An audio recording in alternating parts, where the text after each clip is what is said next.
everyone? Welcome back to the channel. I am your host, Nerd Coast Nostra, and this is Reign of Horror.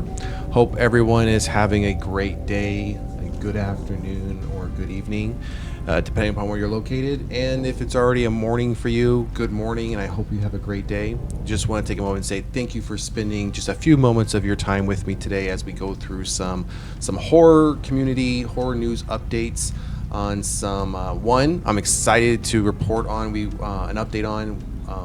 We've reported on this when it first got announced that we would be seeing another Disney public domain character getting the horror treatment. So last week we reported on The Little Mermaid, which I'm excited to see. We previously reported on the Pinocchio. And we got it. We had a tidbit. We received a tidbit of news on potentially Popeye. Now we have some updates. We have some updates on Popeye, which I was excited to see. I'm excited to share. Then we have some casting news on an upcoming film, and then we also have some behind-the-scenes information on one of the more recent horror films, The Substance. You may have heard about the film. I'd be surprised if you're part of the horror community that if you have not heard about The Substance with Demi Moore, you must be just shut off from the horror news because it's been talked about quite often. Great film, check it out. We've covered it on a couple of other episodes as far as the success of it. We've also covered off on it. It might potentially come award season. It might get the nod. It might get looked at as, especially Demi Moore potentially getting nominated. Or even getting an award. So fingers crossed, right? Fingers crossed that that happens. As I mentioned in a previous episode, when it came to this topic and specifically on The Substance, I would love to see some nominations finally start to come through for our community, for our genre. It deserves attention. It deserves to be at the table along with all the others for all the work that these creators put into it. The work that they put in, not just the creators, the cast, the crew, everyone who's involved in in the horror movies that we all love and enjoy. They all deserve to get the same recognition when it comes to these major awards, especially if they're top-notch stories, they're top-notch films. They need to get that recognition, and all that's going to really do for us is one, it's going to boost our community. It's going to give our community give us the light, right, that we deserve, to have our films and some of our TV series looked at and appreciated a bit more, and not just kind of looked at as, oh well, it's horror, right? I mean, because I think that's a stigma, in my opinion. I think there's a stigma out there with a lot of Hollywood elites, the ones that and also the ones that make the decisions when it comes to nominations and awards. They look at horror as, oh yeah, we're not looking at that genre at all. We're going to look at this other stuff. And I think we're at a point in a time where, no, you all need to start looking at the work that's being done with horror films, because there's a lot of great things happening that deserve some recognition and deserve to have their time in the sun, so to speak, right? So yeah, we have just a few topics for today's episode. Before we get into it, if you haven't done so, please like, share, and subscribe to the channel. It definitely helps us out. And drop a comment in the comment section if there is something you would like us to cover. If you have any input on some of the things we have covered, and we would look to address those on a future episode. So, all right, so let's jump into our first topic of the evening, which we're going to get just right into the main one I'm excited to talk about. Exclusive images. Gory and Raunchy Popeye horror movie coming in early 2025. So that's another, tidbit of good news. We got some sort of time frame, right, of when we're going to get this. When we previously reported on this, we just knew that it was happening. It was a very small image of it would look like the character from a picture from their back towards us with their pipe in their mouth, and we really couldn't see anything else of the character. That's all we knew, and we knew that this was happening. We didn't know, though, a date, whether it was a roundabout date, an estimated date, and then we obviously didn't have any further images of the character, but now we do. So let's get into it. So let's just right here. We'll come back to this image, but but we already have one right there. But let's just get into the details first, and we'll come back to that.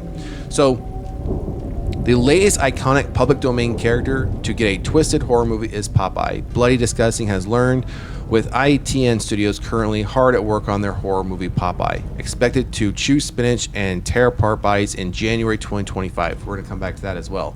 ITN's Popeye is not connected to the twisted childhood universe known as the Pooverse. We have to note. Renee August is producing the Popeye horror movie with William Steed directing, described as a raunchy and gore slasher. Here's the first official plot synopsis for the film. So, again, I typically wouldn't read through a synopsis of a film. Books we would do. Films and TV series I typically don't do, just for the lack of I don't want to spoil anything. But we don't have a trailer, we don't have a teaser or anything to view, so we're going to get into that a little bit. So the legend of Popeye haunts a group of counselors as they intend to open a summer camp. Stephen Murphy plays Popeye in the upcoming horror movie, and Bloody Disgusting has been exclusively provided with a gallery of first look images of the beefed up slasher maniac. Expect a trailer and release date soon. Stay tuned, sailors. So let's go back to the top here real quick, and we're going to zoom in on some of these images so we get a better look at them. I mean, look at that. I mean, we got this. We're getting a horror version of Popeye. We have this one here. He's obviously has half of his face covered in some substance. And that same substance is all over his shirt. Definitely has the sailor shirt, the little scarf on, the hat. Definitely is pretty ripped. I mean, they got him looking like what you would expect Popeye to look like in general, but they're obviously giving him that horror treatment. So let's scroll down. Let's zoom in here a little bit. So we have another one here. Looks like he might be either he's standing on a boat, because he's not fully drenched in water, doesn't look like, but he is covered in that human substance. He's got some chains around his wrist, so he either could be standing on a boat trying to get up on the dock, because we have an image of what appears to be another character right here off to the side.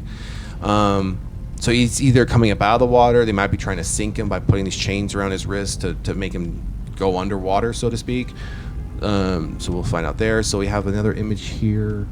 Looks like there's somebody right here off into the distance, and maybe another person here. But if this is Popeye with an anchor, that's gonna be pretty diabolical. If he's going after whoever these one or two people are with a ship anchor, yeah, you know that's not gonna end well. That's gonna be pretty bloody. And then we see another one here, so that we obviously, it looks like this is him off to the left with another character to the right, and you can just see the sheer size difference between the two characters.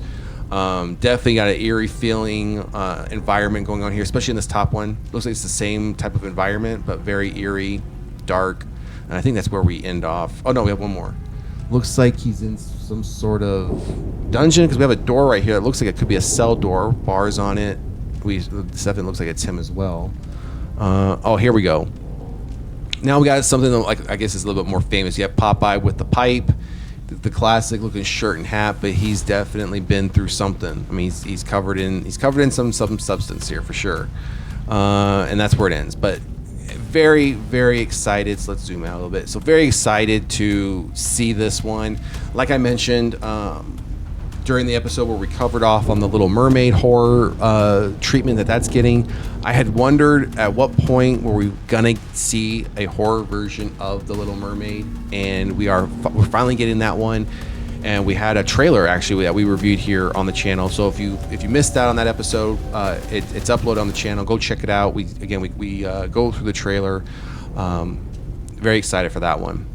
Equally as exciting for this one, because I think Popeye, for many of us who probably grew up around the time when these cartoons were out, Popeye was, again, one of those popular ones amongst the others, especially on those Saturday morning cartoons. This was always one of them where every time he had to bulk up, he would grab that can of spinach, squeeze it.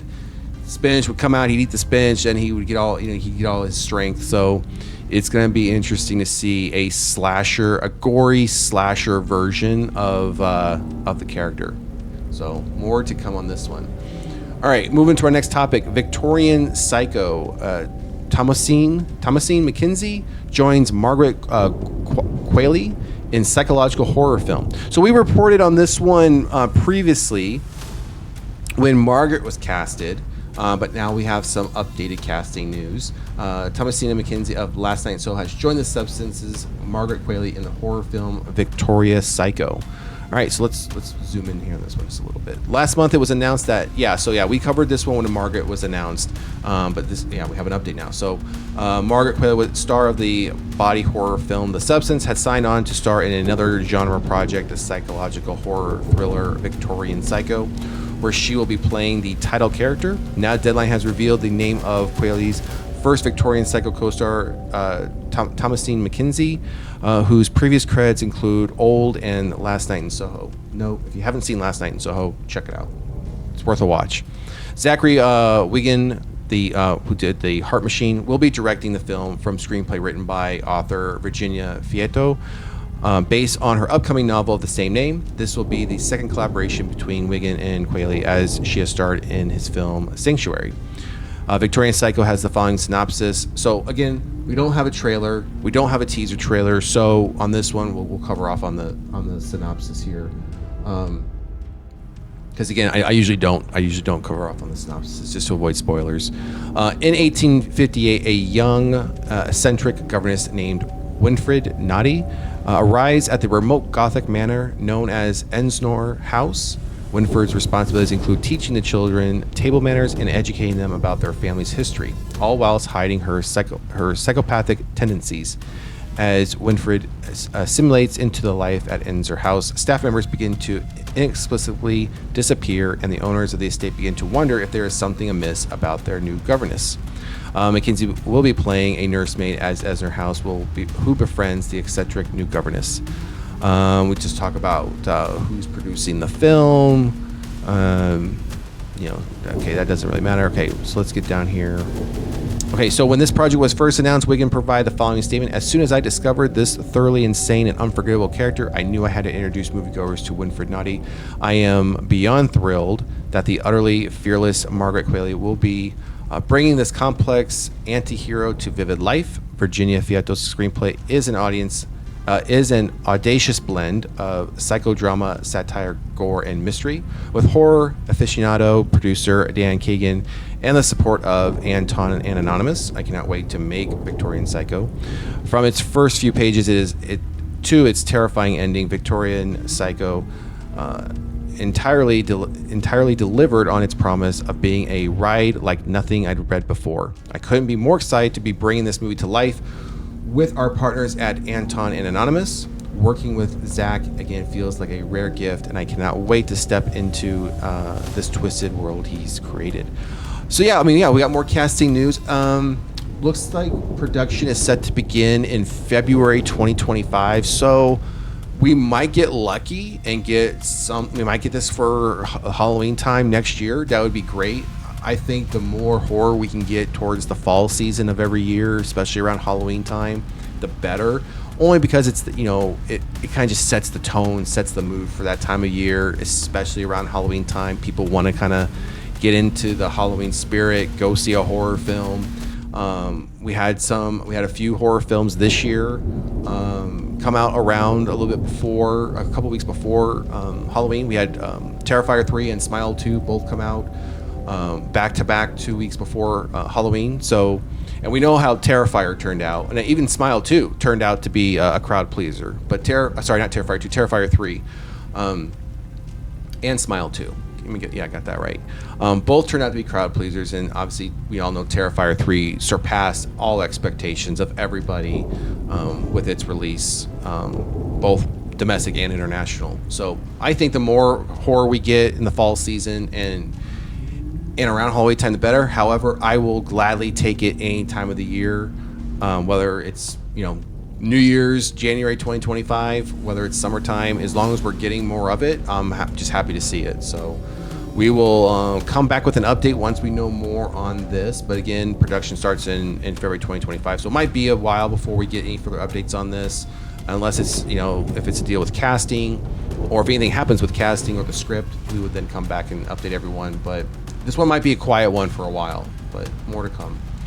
All right, so our last topic of today's episode is, if you thought Demi Moore's transformation was crazy in The Substance, wait till you hear how they did it.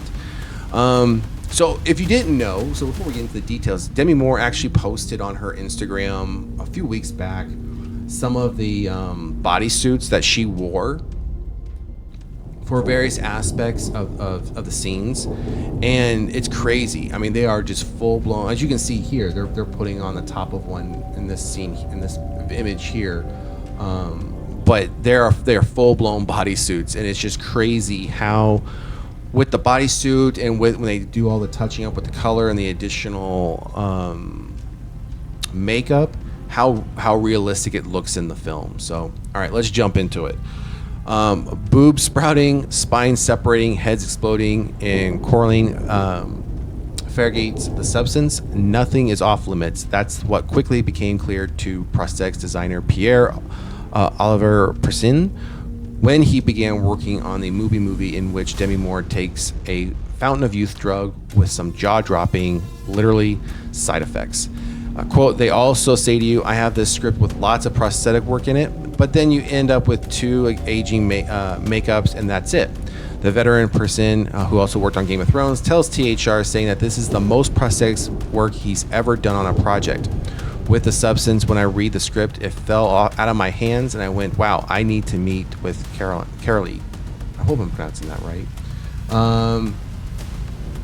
So it just goes on. I mean, I'll put the link of this of the article in the description of the video, so feel free to read through it in more detail. But let's just scroll down here. This is one of the models that was done to create the prosthetic. I mean, obviously this is done out of molding clay, and then they create the prosthetic out of using this as the template.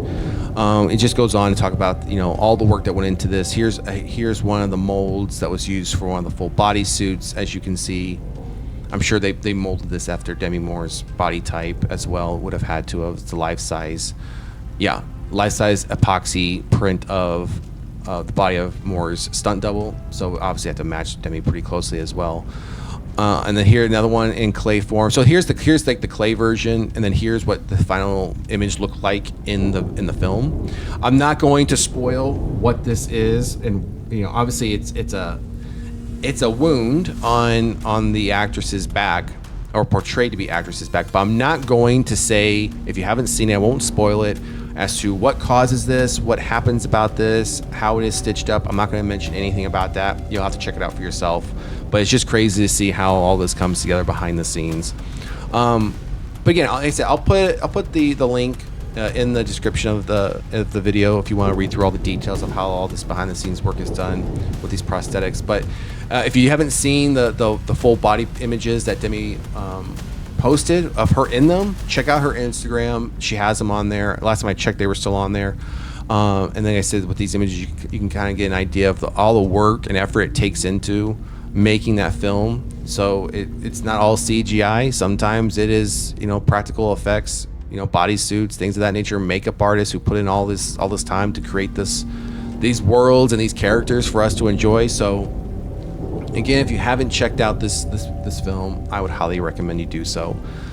As I've mentioned in previous episodes, it's the last 5 to 8 minutes that's a disappointment for me. And again, that's just me. It's very subjective, as every movie is, but that's where it got disappointing for me. And it, again, has nothing to do with Demi Moore's performance. It has nothing to do with Demi Moore. I think her performance is phenomenal. Hope she gets nominated. It'd be amazing if she actually won an award for this part. So, all right, everyone, that is going to do it for today's episode. I appreciate you taking a few moments of your day and spending them with me here at Reign of Horror. It is, again, greatly appreciated. And if you haven't done so, please like, share, and subscribe. And if there's something you would like us to cover or check out, please drop a comment in the comment section. We do our best to do a daily episode throughout the week, 7 days a week. And again, as I've mentioned in previous episodes, we're currently still working on a live show schedule, so we could do some daily drops, but also do some live streams as well as news breaks. So, all right, everyone. Again, I appreciate you joining me, and we will see you at the next one. Peace.